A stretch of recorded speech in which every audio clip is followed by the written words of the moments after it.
was sort of, in a way, an accident. Yeah. What do you call it? Positive accident. Mm-hmm.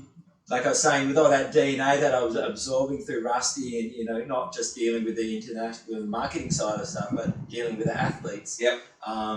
That was all how I had all that knowledge, and being a surfer and being on that, around that level, and just absorbed it all. So finished up with Rusty, and it was time to move on sometimes. Yeah. And that was my time to been doing for 20 years and needed a break. You needed to refresh life, and So you just went surfing? I just went surfing.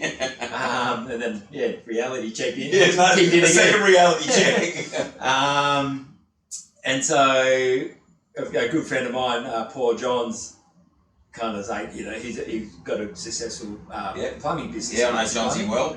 The mayor of North Beach, as they call it. President of North Beach Football Junior Club. Footy Club. Yeah. So he's a real champion. He's been a good mentor as well for me. And Awesome. when I, would always have discussions leading up to leaving Rusty, and going, "What do you think I should do? What's out there?" And he was just always like, "Mate, come and dig some trenches for me. You work it out. You'll have the golden shovel in no time." Yeah. It's like, I've thought about it. It's like, I still want to do something within surfing. Yeah. And he goes, "Why don't you go down and see Surfing WA and just do the Learn to Surf program, push kids in, and fills in a bit of time a day, get a couple bucks back."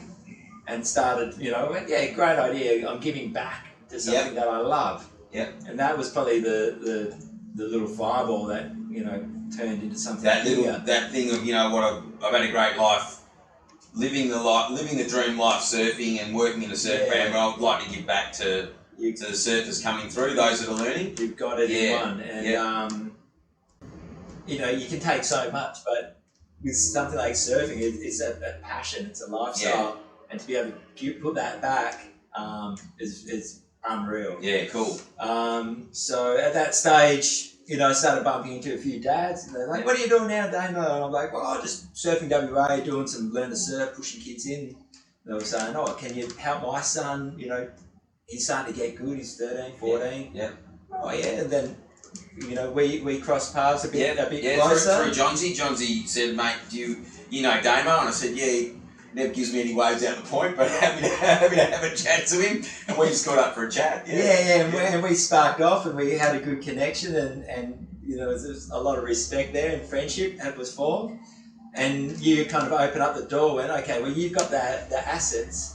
You know about surfing, you know about how to compete, you know about style, and what it needs to be to progress in surfing." And you came with the business background of how to put a business together, how to structure it, how to market it, how to, time versus, remuneration and stuff like that as well. So you were a real good, clear path. You're the skeleton, I suppose, and I had the meat to fill it in. Yeah, beautiful. Mate, you've got the Damon Hayes Surf Academy.